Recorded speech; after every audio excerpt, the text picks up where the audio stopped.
ለሰራተኞቹ በሙሉ የተበረከተውን ይህንን ስንት ያበረክታል? ይሄ ገንዘብ 3 ሚሊዮን ብር የማስያ በቃ ይሄ ስትሮኩ ምንም ድንገት ያዞርኝ የዛን ቀንም በቃ እኮ አትምጣ ምናምን ብለውኝ፣ ግን ሰው ተሰብስቧል። ኦዲየንስም አለን እንግዶችም ጋብዘን ነበር አይደል? የበዓል ስራ ነው። እሱን እንትን ብዬ ከመመለስ ብዬ እንኳን ወደ ዝንቅ ዩቲዩብ ቻናል በሰላም መጣችሁ።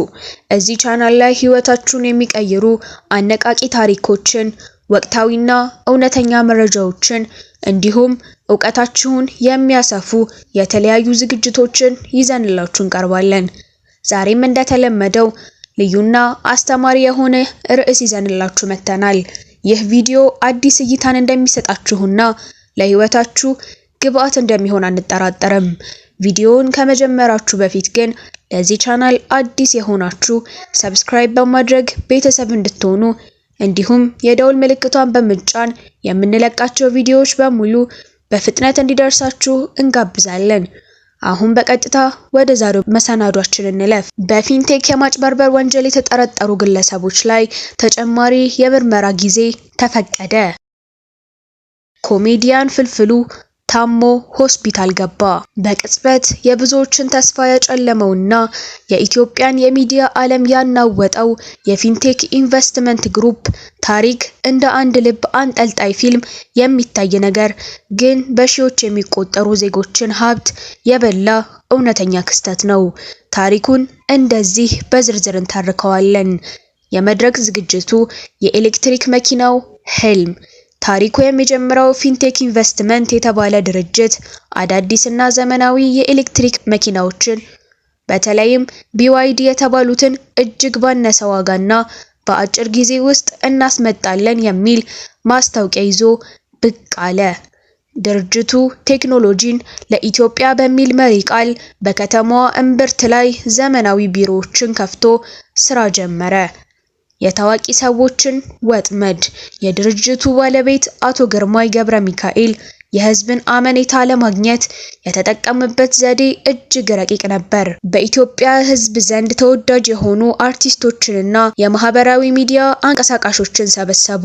ስጦታውም ለእነዚህ ታዋቂ ሰዎች እያንዳንዳቸው ከ8 ሚሊዮን ብር በላይ የሚያወጡ ዘመናዊ የኤሌክትሪክ መኪናዎችን በስጦታ ተሰጣቸው።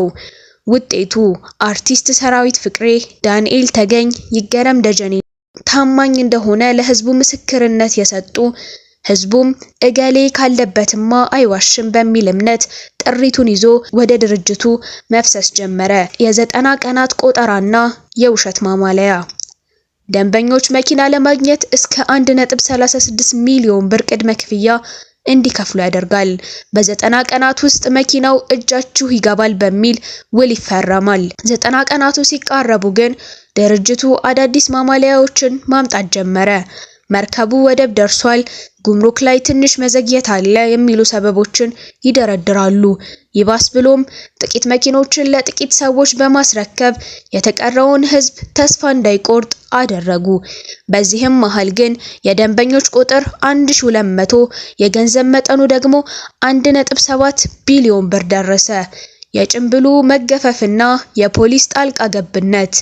ጊዜው እየረዘመ ሲሄድና መኪናዎች መጥፋታቸውን ሲቀጥሉ ተጎጂዎች ድምጻቸውን ማሰማት ጀመሩ።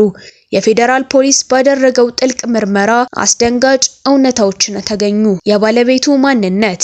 የድርጅቱ ባለቤት አቶ ግርማይ ከዚህ ቀደም አስካሉካን በተባለ ድርጅት ተመሳሳይ ወንጀል ፈጽመው በኢንተርፖል ሲፈለጉ የነበሩ መሆናቸው ታወቀ። የገንዘቡ መደበቅ። የተሰበሰበው ገንዘብ ለመኪና ግዢ ሳይሆን ለግል ጥቅም መዋሉና ወደ ውጭ ሀገር ለማሸሽ ሙከራ መደረጉ ተደረሰበት። የወህኒ ቤቱ ትዕይንት። የካቲትና መጋቢት 2018 ዓመተ ምህረት የድርጅቱ ስራ አስኪያጅ ዳንኤል ዮሐንስና ታዋቂዎቹ አርቲስቶች በቁጥጥር ስር ዋሉ። ፍርድ ቤት ሲቀርቡ የነበረው ትዕይንት ልብ የሚነካ ነበር። አርቲስቶቹ እኛም ተታለናል፣ ማስታወቂያ ሰርተን መኪና ተሰጠን እንጂ ወንጀሉን አናቅም ሲሉ ተከራከሩ። ፖሊስ ግን በስጦታው ያገኛችሁት መኪና የደሃው ህዝብ ገንዘብ ነው፣ ድርጅቱ ህጋዊ መሆኑ ሳታረጋግጡ ህዝቡን ለኪሳራ ዳርጋችኋል የሚል ክስ አቀረበ። ያሁኑ ሁኔታ ሚያዝያ 2026 በአሁኑ ወቅት መዝገቡ በከፍተኛ ፍርድ ቤት እየታየ ነው። ዋናው ባለቤት አቶ ግርማይ ገብረ ሚካኤል እስካሁን በፖሊስ እየታደኑ ነው። ምርመራው 150 ምስክሮችን አሰባስቧል። የ12 የሚዲያ ተቋማትና የባንክ መረጃዎች እየተመረመሩ ነው። ተጎጂዎች ገንዘባቸውን ለማስመለስ በጉጉት እየተጠባበቁ ቢሆንም የድርጅቱ ንብረት የተመዘገበው ገንዘብ ሙሉ በሙሉ ለመመለስ በቂ ያለመሆኑ ከፍተኛ ስጋት ፈጥሯል። ይህ ታሪክ በኢትዮጵያ የፊንቴክና የንግድ ዓለም ውስጥ ያለ ልፋት የሚገኝ ብልጽግና መጨረሻው ልፋት ነው የሚል ትልቅ ትምህርት ጥሎ ያለፈ ነው። በፊንቴክ የማጭበርበር ወንጀል የተጠረጠሩ ግለሰቦች ላይ ተጨማሪ ምርመራ ጊዜ ተፈቀደ። አዲስ አበባ ሚያዝያ 1 ቀን 2018 ዓመተ ምህረት ከፊንቴክ ኢንቨስትመንት ጋር በተያያዘ በከፍተኛ የማጭበርበር ወንጀል ተጠርጥረው በቁጥጥር ስር የዋሉ አርቲስቶችና የቲክቶክ ተጽዕኖ ፈጣሪዎች ዛሬ በፌዴራል መጀመሪያ ደረጃ ፍርድ ቤት አራዳ ምድብ ችሎት ቀርበዋል። ፍርድ ቤቱም ፖሊስ ምርመራውን አጠናክሮ እንዲቀጥል የ8 ቀን ተጨማሪ ጊዜ ፈቅዷል። መርማሪ ፖሊስ ባለፉት 12 ቀናት ውስጥ ያከናወናቸውን ተግባራት ለችሎቱ ያቀረበ ሲሆን የሚከተሉት ዋና ዋና ነጥቦችን አንስቷል። እስካሁን የ150 ምስክሮች ቃል የተቀበለ ሲሆን ገና ያልተሰሙ ሌሎች ምስክሮች መኖራቸውን ገልጿል።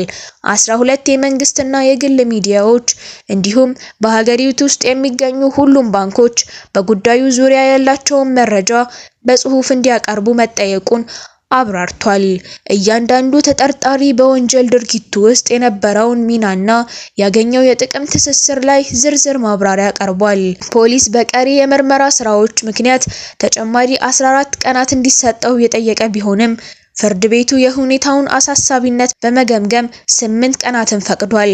በተጠርጣሪዎች በኩል የቀረቡ ጠበቆች ደንበኞቻቸው በዋስ እንዲፈቱ አጥብቀው ተከራክረዋል።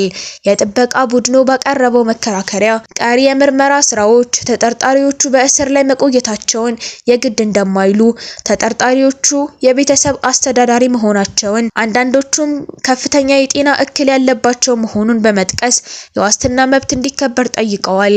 የግራ ቀኙን ክርክር የመረመረው ችሎቱ ፖሊስ እስከ ሚያዝያ 9 ቀን 2018 ዓመተ ምህረት ድረስ ምርመራውን አጠናቆ እንዲቀርብ ትዕዛዝ ሰጥቷል።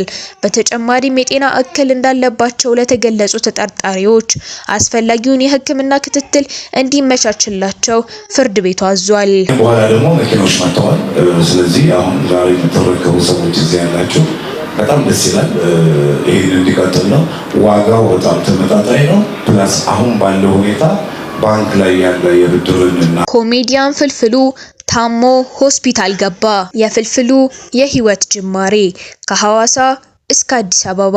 የበረከት በቀለ ወይም ፍልፍሉ ታሪክ የሚጀምረው በደቡብ ኢትዮጵያ በምትገኘው ውቧ ሐዋሳ ከተማ ነው። በረከት ገና ከልጅነቱ ጀምሮ በሰፈር ውስጥ በሚያወራቸው ቀልዶችና በሚያሳያቸው እንቅስቃሴዎች የሰዎችን ትኩረት የመሳብ ተፈጥሯዊ ስጦታ ነበረው። ትምህርት ቤት ውስጥም ቢሆን በትምህርቱ ላይ ከሚያሳየው ጥረት ይልቅ ጓደኞቹን በማሳቅና የድራማ ክበብ ውስጥ በመሳተፍ ይታወቅ ነበር። ወደ አዲስ አበባ ያመራው በልጅነት ህልሙን ለመከተል ነበር። በወቅቱ ጥበብን በሙያ ደረጃ ለመስራት ብዙም እድሎች ባልነበሩበት ጊዜ ፍልፍሉ በትናንሽ መድረኮች ላይ ቀልዶቹን በማቅረብ ራሱን ያስተዋውቅ ጀመር። ስሙ ፍልፍሉ የተባለውም በንግግር ፍጥነቱና በባህሪው እንደ ፍልፍል በጣም ቀልጣፋና አንቀሳቃሽ በመሆኑ የተሰጠው ቅጽል ስም ነበር። የእውቅናና የዝናው ማማ ፍልፍሉ ወደ ሀገራዊ ዝና የመጣው በኢትዮጵያ ቴሌቪዥን ወይም ኢቲቪ እና በታዋቂ የበዓል ፕሮግራሞች ላይ በመታየት ሲጀምር ነው። በተለይም ከኮሜዲያን ምትኩ ፋንቴ ጋር በመሆን ያቀረባቸው ቀልዶች በኢትዮጵያ የኮሜዲ ታሪክ ውስጥ ትልቅ ቦታ አላቸው። ወደል ሞዴል ይህ የፊልም ስራው ፍልፍሉን በኢትዮጵያ ታዋቂነት እንዲያገኝ ካደረጉት ስራዎች ዋነኛው ነው። በፊልሙ ላይ ያሳየው የአክት አሰራርና ልዩ ዘዬው በየቤቱ እንዲታወቅ አድርጎታል። ቋንቋና ዘዬ ፍልፍሉ የደቡብ ኢትዮጵያ በተለይም የሀዲያና አካባቢው ዘዬዎችን በመጠቀም የሚሰራቸው ቀልዶች በኢትዮጵያ የብዝሃነት ውበት በሳቅና በጨዋታ እንዲታይ በማድረግ በኩል ትልቅ አስተዋጽኦ ነበረው። የውጭ ሀገር ጉዞና ፈተናዎች። ፍልፍሉ በስራው ጥንካሬ ምክንያት ወደ ተለያዩ የዓለም ሀገራት ተጉዞ ስራዎቹን አቅርቧል።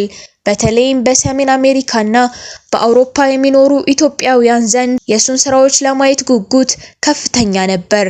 ነገር ግን በህይወት ጉዞ ላይ አልጋ ባልጋ አልነበረም። በተለያዩ ጊዜያት ስለ ጤና ሁኔታውና ስለ ግል ህይወቱ የሚናፈሱ ወሬዎች ነበሩ። በቅርቡም በአንድ ቴሌቪዥን ፕሮግራም ላይ በተናገረው ንግግር ምክንያት ትልቅ ትችት ገጥሞት ነበር። ይህም በህይወቱ ካለፈባቸው አስቸጋሪ ጊዜያት አንዱ ተደርጎ ይጠቀሳል። ሆኖም አሁን ድረስ በስራው ላይ ጥንካሬን በማሳየት በተለያዩ የኪነ ጥበብ ስራዎች ላይ ተሳታፊ ሆኖ ይገኛል። የፍልፍሉ ልዩ መለያዎች። ፍልፍሉ ከሌሎች ኮሜዲያኖች የሚለየው ቅጽበታዊ ቀልድ፣ መድረክ ላይ ያለምንም ዝግጅት ሰዎችን የማሳቅ ችሎታው፣ ለታዳጊዎች አርአያነት፣ ከገጠር ከተማ ተነስቶ በሀገር አቀፍ ደረጃ ትልቅ ተጽዕኖ ፈጣሪ መሆን እንደሚቻል ያሳየበት መንገድ ነው። ባህላዊ ውበት፣ የአገሬው ገበሬን ወጣቱንና የከተማውን ነዋሪ የሚያገናኝ የቀልድ ድልድይ መፍጠሩ ነው። ኮሜዲያን ፍልፍሉ ታሞ ሆስፒታል ገባ። በኢትዮጵያ የኪነ ጥበብ ስራ ታሪክ አይረሴ አሻራ ካኖሩ ሰዎች አንዱ የሆነው ኮሜዲያን ፍልፍሉ በጠና ታሟል። በዚህም የሕክምና እርዳታ ሊደረግለት ሆስፒታል ገብቷል። በድንገተኛ ህመሙ የተደናገጡት ጓደኞቹ ዘመኑን ሙሉ በሳቅ የኖረው ፍልፍሉ ተሽሎት እንደሚወጣ ያላቸውን ተስፋ በመግለጽ በቶሎ እንዲሻለው ተመኝተዋል። በቀረጻ ላይ ያለ ድንገት ነበር ህመሙ የጀመረው። እሱ በዚያ ሆኖ በአንደበቱ ቀልድ አይነጥፍም። ካልጋው በግፊያም ቢሆን እነሳለው ሲል ሊጠይቁት የሄዱትን የስራ ባልደረቦቹን ፈገጋስ ብሏል። ዜናው ግን ለብዙሃን አሳዛኝ ሆኗል።